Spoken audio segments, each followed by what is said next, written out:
कि हम प्रभु यीशु से जुड़कर सामर्थ्य पाए, प्रार्थना के द्वारा सामर्थ्य पाए। वास्तव में प्रार्थना ईश्वर के साथ जुड़ना है, और जब हम ईश्वर के साथ जुड़ेंगे तब हमारे जीवन में ईश्वर के जीवन, ईश्वर के सामर्थ्य, ईश्वर के प्रेम का अनुभव और एहसास होगा।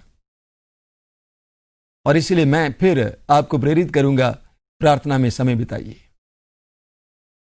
कई लोग एक सवाल करते हैं, कई दिनों से मैं प्रार्थना कर रहा हूं, लेकिन प्रभु मेरे प्रार्थना को क्यों नहीं सुन रहा है? यह सवाल कई लोगों के मन में है, और इसका जवाब आज संत याकूब के पत्र के अध्याय 5 वाक्य 16 में हमें प्राप्त होता है। संत याकूब लिखते हैं, धर्मात्मा की भक्तिमय प्रार्थना प्रभावशाली होती है। मैं दोहराना चाहता हूं, धर्मात्मा की भक्तिमय प्रार्थना प्रभावशाली होती है। दो बातें वहां पर प्रकट होती हैं। पहली बात धर्मात्मा की प्रार्थना, दूसरी बात भक्तिमय प्रार्थना। ये दोनों बातें आगे भी मनन चिंतन में आएंगी। याकूब हमें एलिया का उदाहरण देते हैं। 3.5 वर्ष तक पृथ्वी पर वर्षा नहीं हुई, और उसके बाद उन्होंने आग्रह के साथ प्रार्थना की और पृथ्वी पर वर्षा हुई।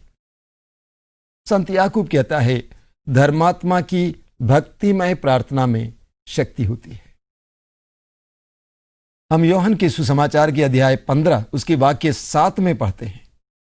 प्रभु कहता है, यदि तुम मुझ में बने रहो और मेरी शिक्षा तुम में बनी रहे, तुम जो चाहे मांगो वो तुम्हें दिया जाएगा। कितनी बड़ी प्रतिज्ञा है। यदि तुम मुझ में बने रहो और मेरी शिक्षा तुम में बनी रहे, तुम जो चाहे मांगो वो तुम्हें मिल जाएगा। प्रभु हमें ललकार रहा है। प्रभु कहता है, यदि हम उनके साथ जुड़े रहें, उनके साथ जीवन बिताएं और उनकी शिक्षा हम में बनी रहे, यानी हमारा जीवन उनकी शिक्षा के अनुसार हो, प्रभु कहता है जो चाहे मांगो वो तुम्हें दिया जाएगा। मत्ती के सुसमाचार के अध्याय 7 में उसके वाक्य 7 से प्रभु कहता है, मांगो और तुम्हें दिया जाएगा, खटखटाओ तुम्हारे लिए खोला जाएगा, ढूंढो और तुम्हें मिल जाएगा। प्रभु कहता है मांगो और तुम्हें दिया जाएगा। इतनी बड़ी प्रतिज्ञा। प्रभु कहता है मांगो और तुम्हें दिया जाएगा।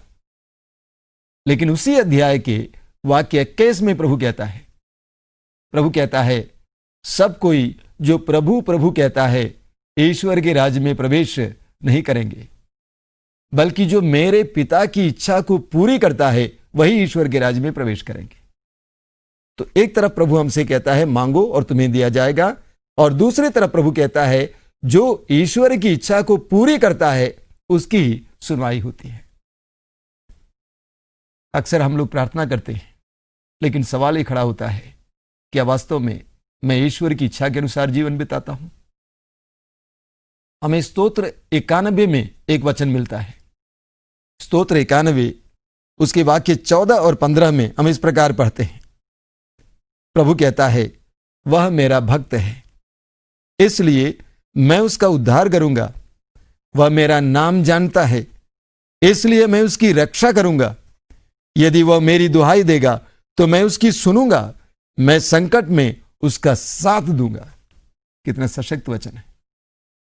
प्रभु कहता है कि वो मेरा नाम जानता है, वो मेरा भक्त है, इसलिए मैं उसका साथ दूंगा, मैं उसको सुनूंगा। हमारी प्रार्थनाएं तभी सफल होंगी और प्रभावशाली होंगी जब हम ईश्वर की इच्छा के अनुसार जीवन जीते हैं। कई लोगों का जीवन उनकी प्रार्थना से अलग है। वे प्रभु प्रभु कहते हैं, ईश्वर को पुकारते रहते हैं, लेकिन उनका जीवन उनकी प्रार्थना के मुताबिक नहीं है, इसलिए उनकी प्रार्थना प्रभावशाली नहीं हो सकती है। हम यूहन्ना के सुसमाचार के अध्याय 9 में पढ़ते हैं कि प्रभु यीशु मसीह ने एक जन्मांध को चंगा किया, और जिस दिन उन्होंने उसे चंगा किया वो दिन विश्राम का दिन था, और यहूदी लोग विश्राम के दिन को पवित्र मानते थे और नियम के अनुसार वे कोई काम नहीं करते थे।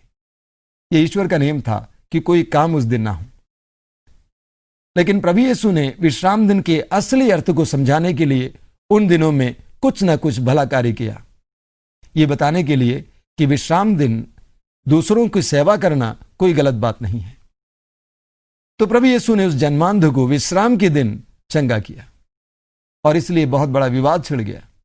यहूदी नेता आपस में कहने लगे ये ईश्वर के खिलाफ कार्य कर रहा है और इसलिए खोजबीन हुआ। उस जन्मांध से पूछा कि किसने तुम्हें चंगा किया। उसके पिता को बुलाया गया और पिता को बहुत ज्यादा डांटने लगे। तब पिता ने एक बात कही। हम ये वचन योहन का सुसमाचार उसके अध्याय 9 वाक्य 31 में पढ़ते हैं। उसने कहा कि हम जानते हैं कि ईश्वर पापियों की नहीं सुनता है, वो उनकी सुनता है जो उनके भक्त हैं और उसकी इच्छा पूरी करते हैं। फिर वही बात आती है, जो उसके भक्त हैं और उसकी इच्छा पूरी करते हैं। ईश्वर पापियों की नहीं सुनता है जब तक वो पश्चाताप ना करे। अक्सर हमारे हृदय में कपट है, छल है और हम प्रार्थना करना चाहते हैं ईश्वर हमारे लिए कुछ करे, ये सोचते हैं। ऐसा नहीं हो सकता है। 3-4 महीनों से एक भाई मेरे पीछे लगा हुआ है। वो बार बार हमसे कहता है कि हमारे लिए प्रार्थना कीजिए। वो कोई प्रोजेक्ट चलाना चाहता है, लेकिन मैंने देखा कि उनके हृदय के अंदर सच्चाई नहीं है और मैं बार बार उनको बताता जा रहा हूं कि आपकी प्रार्थना शायद ही सुनी जाएगी क्योंकि आपके हृदय में सच्चाई नहीं है। योहन के सुसमाचार के अध्याय 4 में प्रभु यीशु समारी स्त्री से कहता है ईश्वर आत्मा है और उसकी आराधना सच्चाई और आत्मा से होनी चाहिए। ईश्वर आत्मा है, उसकी आराधना सच्चाई और आत्मा से होनी चाहिए। हमारी प्रार्थना आत्मा से हो, हमारी प्रार्थना सच्चाई के साथ हो। अगर हमारा जीवन प्रभु की इच्छा के मुताबिक नहीं है और हमारे जीवन में ईश्वर के इच्छाओं की पूर्ति नहीं है तो हम सच्चाई के मार्ग पर नहीं हैं। तो हृदय की सच्चाई और आत्मा की प्रार्थना ईश्वर सुनता है और सुनेगा। प्रवक्ता ग्रंथ अध्याय 35 उसके वाक्य 20 में हम पढ़ते हैं कि प्रभु का वचन कहता है जो सारे हृदय से ईश्वर की सेवा करता है उसकी सुनवाई होती है। और सुंदर वचन, जो सारे हृदय से ईश्वर की सेवा करता है उसकी सुनवाई होती है। यिर्मयाह नबी के ग्रंथ के अध्याय 29 में भी उसके वाक्य 13 में प्रभु कहता है यदि तुम संपूर्ण हृदय से मुझे ढूंढोगे, 13-14 में, यदि तुम संपूर्ण हृदय से मुझे ढूंढोगे तो मैं तुम्हें मिल जाऊंगा और मैं आकर तुम्हारे भविष्य को पलट दूंगा। जब हमारी प्रार्थना संपूर्ण हृदय से हो, हम ईश्वर को संपूर्ण हृदय से ढूंढे, तब हमारी प्रार्थना प्रभु स्वीकार करेगा। यशायाह नबी के ग्रंथ के अध्याय 1 उसके वाक्य 15 में प्रभु कहता है जब तुम प्रार्थना में अपने हाथ उठाओगे मैं अपनी आंखें बंद करूंगा और जब तुम लंबी लंबी प्रार्थनाएं बोलोगे मैं अपने कान बंद कर दूंगा क्योंकि तुम्हारे हाथ रक्त से रंगे हुए हैं। पहले जाओ स्नान करो, शुद्ध हो जाओ। हमारी प्रार्थनाएं तभी प्रभु सुनेंगे जब वास्तव में हम शुद्ध हो जाएंगे, हम पश्चाताप करेंगे। यशायाह नबी के ग्रंथ के अध्याय 59 में प्रभु का वचन कहता है कि ईश्वर का हाथ छोटा नहीं हुआ है कि वो तुम्हें बचा नहीं सकता है। तुम्हारे अधर्मों के कारण तुम्हारी सुनवाई नहीं होती है, तुम्हारे पापों के कारण ईश्वर तुमसे विमुख हो गया है। हमारे हृदय में जब तक पाप बसता है हमारी प्रार्थनाओं में शक्ति नहीं रहेगी। ईश्वर पाखंडियों से घृणा करता है। 3-4 महीना पहले एक बहन अपने छोटे से बच्चे को लेकर आश्रम में आई प्रार्थना के लिए और वो बच्चा बचपन से ही देख नहीं पाता था, अंधा था। और उन्होंने मंच पर आकर साक्ष्य दिया कि मैं प्रभु के पास आने लगी, प्रभु ने मेरे हृदय को शुद्ध किया, मैं प्रार्थना करने लगी, मैं हृदय खोलकर प्रभु को पुकारने लगी और प्रभु ने मेरी प्रार्थना को सुन ली और मेरे बच्चे की आंखों को खोल दी। आज वो बच्चा देख सकता है। इतना सुंदर चमत्कार, इतना बड़ा चमत्कार प्रभु ने उस परिवार के लिए, उस बच्चे के लिए किया क्योंकि उस बहन ने अपने हृदय को शुद्ध की और प्रभु को पुकारा। जब लोग प्रार्थना के लिए आते हैं मैं उनसे यही बात कहता हूं कि प्रभु के सामने बैठो, प्रार्थना में लीन हो जाओ, आपको शुद्ध हो जाने दो। जब आप शुद्ध हो जाएंगे, आपका मनोभाव बदल जाएगा, आपके उद्देश्य शुद्ध हो जाएंगे, आपके हृदय और मन शुद्ध हो जाएंगे, आपकी प्रार्थना सुनी जाएगी।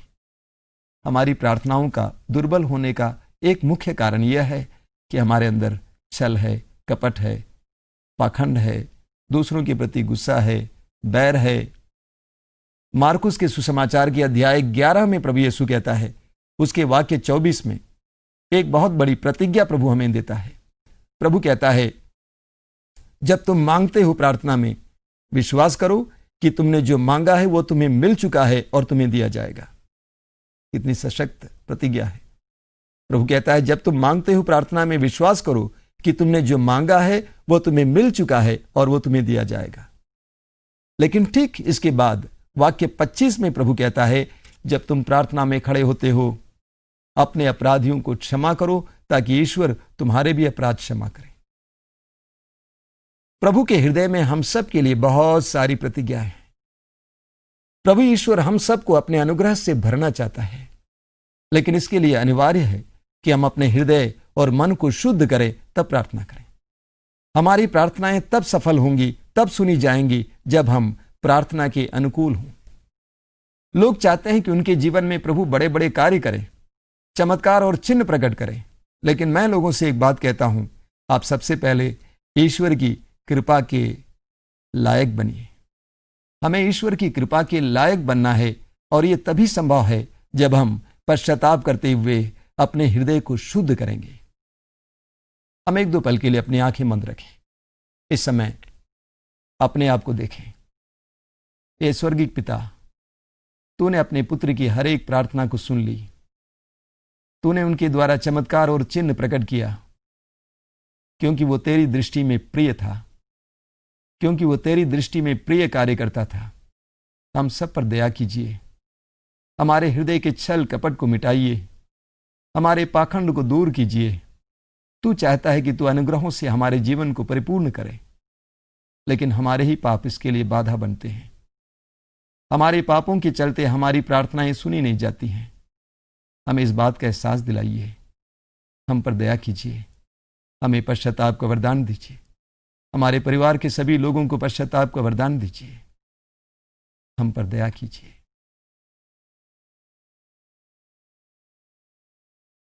आत्मा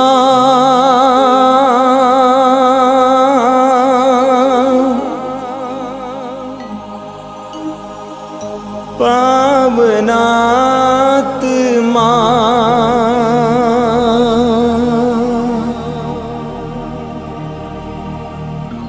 आजा आजा आजा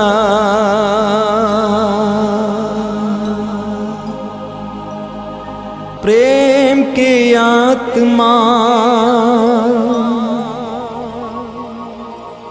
शांति के आत्मा।